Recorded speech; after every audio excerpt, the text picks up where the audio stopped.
Vou mostrar os avistamentos mais recentes de OVNIs, mas vou observar sobre um outro aspecto. Os OVNIs suscitam muitos interesses e acho que por isso essas atitudes dos seres humanos em querer olhar sempre para fora. Espaço, a última fronteira. Só interessa essa fronteira, as primeiras fronteiras a gente esquece. Mal conhecemos o nosso próprio planeta e a nós mesmos, mas tem a tal síndrome do Star Trek, do ser humano de querer ir onde nenhum homem jamais esteve. Ou será que é reflexo da nossa criação que só incentiva olhar para fora e não para dentro? Viver a vida dos outros no Big Brother, olhando notícias das celebridades, ao invés de ocupar-se consigo mesmo e seus próprios desafios internos, é muito comum em todos. Veja só olham para fora e quando surgem desafios internos do nosso próprio planeta é que se para pensar, puxa, o que é isso que surgiu? Então vamos falar sobre isso e mais outras anomalias terrestres.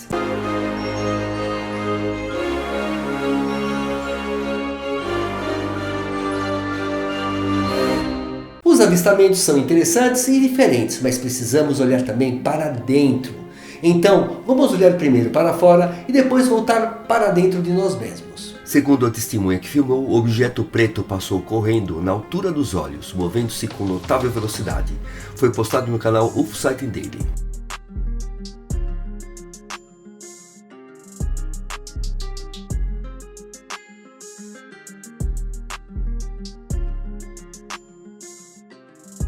Objeto estranho e não identificado saindo do Sol, e ele é 10 vezes maior que a Terra. Foi capturado no dia 15 de abril de 2024. Isso alimenta a teoria de que o Sol é um portal dimensional para outras realidades que desconhecemos. Foi postado no canal UFO Sighting Daily. E para completar essa ideia de portal, foi capturado outro objeto próximo ao Sol no dia 25 de abril de 2024 e postado no canal UFO OVNI 2012.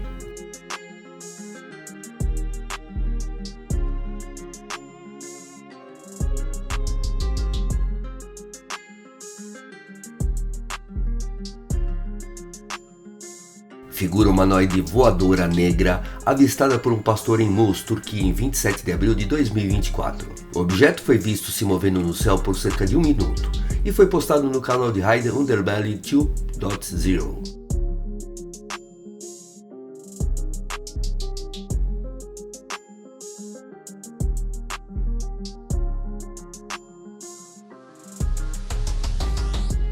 OVNI em forma de disco brilhante visto durante o lançamento do foguete SpaceX Falcon 9 em 28 de abril de 2024. Foi capturado durante a transmissão ao vivo do lançamento da SpaceX e na filmagem podemos ver esse objeto entrando para ser visto e permanecendo lá. O OVNI brilhante e iluminado parece ter a forma de um disco e parece estar seguindo o foguete e passa desapercebido pelos comentaristas. Postado no canal de Hidden Underbelly 2.0.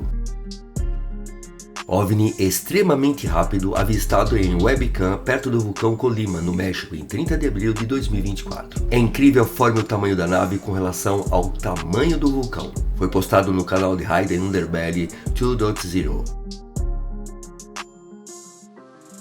E vamos ao tema principal de hoje. O eclipse solar do dia 8 de abril atraiu a atenção significativa dos teóricos da conspiração. As preocupações variavam desde experimentos do CERN, uma ação coordenada dos escuros para alternar a paz e até um cometa meteorito impactando a Terra. E o dia 8 passou sem acontecimentos previstos pelos teóricos da conspiração. Entretanto, na região da Antártica, algo estranho surgiu. E uma anomalia desconhecida surgiu. Uma mancha que era aproximadamente equivalente ao tamanho do Texas. E, no meio, no epicentro da mancha, as ondas atingiram alturas de 90 pés, ou aproximadamente 27 metros. Só que nessa região, a altura média das ondas é de cerca de 25 pés, ou seja, 7,5 metros. E as pessoas que identificaram isso utilizaram dados dos medidores da Wind.com e Ventsky.com, e ambos os serviços indicaram o mesmo resultado. Então não poderia ser um erro ou colapso de ambos os sistemas de medição. E além disso, há uma indicação sutil a partir de dados das boias dos oceanos Atlântico e Pacífico, que exibiam um pico simultâneo. E agora, o que foi essa anomalia que surgiu? Uma tempestade foi descartada como causa, já que uma altura de onda de cerca de 30 metros é excessiva, sem qualquer turbulência atmosférica ou precipitação. Outra possibilidade é um impacto, seja de cima ou de baixo, que pode gerar tal onda. Um impacto vindo de cima seria um meteorito e vindo de baixo um terremoto. No entanto, ambos produziriam ondas irradiando em todas as direções, o que não foi o caso aqui. A anomalia manteve o seu tamanho e moveu-se continuamente para o norte. Excluídas as explicações convencionais, restam as não convencionais. E quando eu falo isso, é porque são bem não convencionais. Uma dessas explicações poderia ser uma enorme nave alienígena se movendo perto da Antártica, causando ondulações na água. À medida que a nave se movia em direção à Groenlândia, ela subia expandindo a área de ondulação, mas reduzindo a altura das ondas. E o recente eclipse alimentou mais especulações ainda, já que algumas testemunhas relataram ter visto numerosos OVNIs em vez da Lua. Talvez exista um programa espacial secreto e todos os OVNIs mais ou menos grandes estejam baseados no Polo Sul e saíram para passear nesse dia, ou por cima ou por baixo da água. Eu falo da Antártica, afinal, ninguém pode entrar na Antártica por nada. Isso significa que está cheio de segredos que estão escondidos de nós.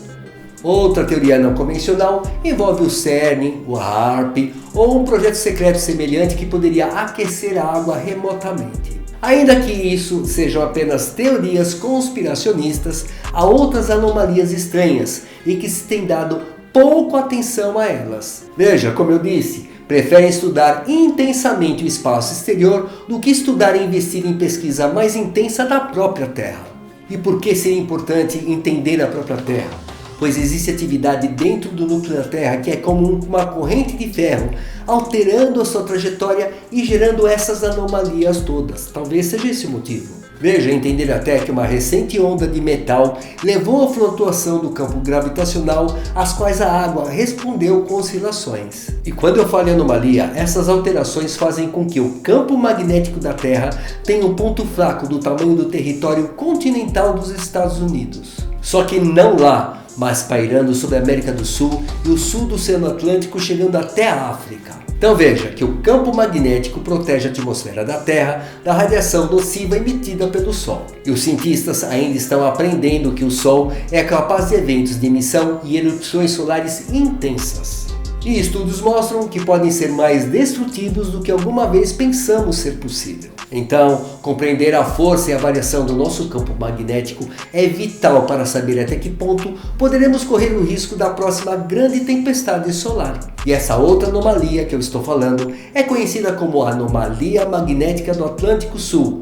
E ela não causa quaisquer efeitos no solo, mas os nossos satélites não têm a mesma sorte. Quando os satélites passam por essa anomalia magnética, são bombardeados com radiação solar mais intensa do que qualquer outro lugar em órbita.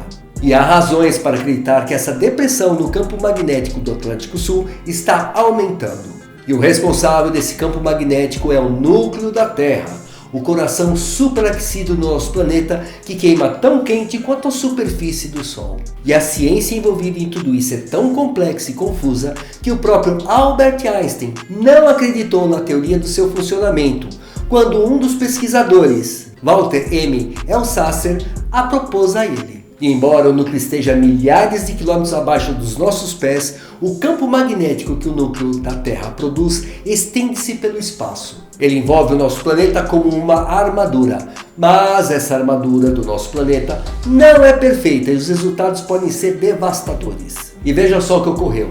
Um dia da primavera de 2016, equipes de engenheiros do Japão observaram um precioso satélite ficar fora de controle. As equipes por trás do Hitomi, um satélite lançado apenas 5 semanas antes, esperavam que a espaçonave observasse buracos negros, aglomerados de galáxias e outras características de alta energia. E o satélite tinha até um valioso calorímetro de raio-x, uma tecnologia de 3 décadas de engenharia. Mas uma cascata de eventos que começou com o encontro com a anomalia do Atlântico Sul parecia significar a ruína para Hitomi. Ao passar pela anomalia, o sistema de bordo que controlava a orientação do satélite apresentou uma falha enquanto girava para observar um novo aglomerado estelar. E a manobra deu início a uma série de erros de software que deixaram Hitomi girando loucamente. Em pouco tempo, o satélite se partiu em 11 pedaços. E veja que qualquer satélite em órbita próxima à Terra, a uma altitude comum para satélites de observação, deve viajar através dessa anomalia. Veja que o próprio satélite espacial Hubble passa 15% de sua vida na região e desliga rotineiramente as suas câmeras sensíveis à luz para evitar danos. Nos primeiros dias da Estação Espacial Internacional, a anomalia travou os computadores dos astronautas. Entenda uma coisa, essa anomalia não é nova. Os investigadores descobriram a anomalia no Atlântico Sul em 1958, quando os satélites começaram a medir a radiação do espaço. Embora ainda seja uma questão de especulação, há algumas evidências de que a anomalia existe desde o início do século XIX e talvez até antes. Mas o verdadeiro debate gira em torno do que a anomalia fará a seguir. A anomalia do Atlântico Sul está se movendo para o oeste a cerca de 1 grau de longitude a cada 5 anos e ligeiramente para o norte. E uma previsão do cientista da NASA, Eijia Kwang, e do professor da Universidade de Maryland, no condado de Baltimore, Andrew Tangborn, mostra que, além de migrar para o oeste, a anomalia está crescendo em tamanho. E a anomalia também pode estar a rachar, disse Kwang, ou talvez outro ponto fraco esteja a emergir de forma independente e atingi-la. E a anomalia do Atlântico Sul cobre atualmente partes do sul da África, parte do sul do Oceano Atlântico e da América do Sul. E veja, ela também cobre essencialmente o sul do Brasil. E em 5 anos a previsão é que a região cresça e se bifurque, mas é impossível fazer previsões mais futuras, disse Kwang. Afinal, o movimento dos fluidos do núcleo da Terra é tão turbulento que uma pequena perturbação no sistema poderia levar a uma cascata de resultados que não podemos prever. Felizmente, a anomalia não pode prejudicar a vida na superfície, disse Kwang. Mas se continuar a enfraquecer com o tempo, isso poderá eventualmente nos impactar. O buraco no nosso campo iria expor-nos a partículas de alta energia do Sol, que poderiam provocar um surto nas redes elétricas e corroer os gases protetores da nossa atmosfera. Além disso, há outra coisa acontecendo. Essa anomalia está longe de ser a única característica em comum do campo magnético da Terra. Veja você que na história da Terra, centenas de vezes o nosso campo magnético inverteu-se, mudando de norte para o sul numa reviravolta planetária. E no século passado, o Polo Norte magnético desfilou pelo Ártico canadense e desde a década de 2000 tem perambulado pelo Oceano Ártico. Então, o Polo Norte magnético da Terra também continua à deriva, tropeçando no Ártico numa dança caótica, se movimentando e mudando sua posição dia a dia. Bem, mas no entanto, prever essas mudanças continua a ser um desafio. Julian Albert, pesquisador do Instituto de Física da Terra de Paris, disse: assim como as previsões meteorológicas, não é possível prever a evolução do núcleo além de algumas décadas. O campo magnético gerado pelo núcleo da Terra é a nossa principal linha de defesa contra os ataques de partículas de alta energia do Sol. Afinal, explosões solares gigantescas são possíveis e já estão ocorrendo em nosso sistema solar. E observações de outras estrelas semelhantes ao Sol revelam que o nosso Sol pode ser capaz de disparar uma explosão de proporções épicas. E até então, o nosso campo magnético continua a fazer o que sabe fazer melhor, que é flutuar, tremer e se transformar em sua própria grande configuração. Seja a anomalia inexplicável do dia 8 de abril de 2024, seja a anomalia do Atlântico Sul, a ciência atual está cega e precisa de mais investimentos em estudos. Enquanto isso, os maiores investimentos são feitos para pesquisar fora do nosso planeta. Então o externo reflete o interno e vice-versa. É assim como nós, os cientistas fazem o mesmo, só focam fora e não dentro. E saiba você que os segredos internos dos seres humanos são muito maiores e mais desafiadores até do que os externos. Mas a nossa civilização inverte esse foco e tenta fugir do que é mais importante sempre, o interno, tanto em nós mesmos como no planeta. E aí, os cientistas ficam como cegos em um zoológico tentando definir um elefante. Um descobre a tromba, o outro a dureza da pele e o outro o rabo, e o outro ainda as pernas. Cada um tentando descobrir como é a forma completa do elefante, definindo apenas pedaços dele. Então, o problema não são essas anomalias desconhecidas que eu falei, mas a anomalia humana de se desconhecer e continuar olhando sempre para fora. Achando que a resposta está fora e continuando a tentar definir o elefante, olhando as partes, quando o todo está em nós mesmos. E assim caminha a humanidade, por enquanto, pois em breve teremos novidades surpreendentes, muito breve. Um grande abraço, de sucesso, presença e até o próximo vídeo.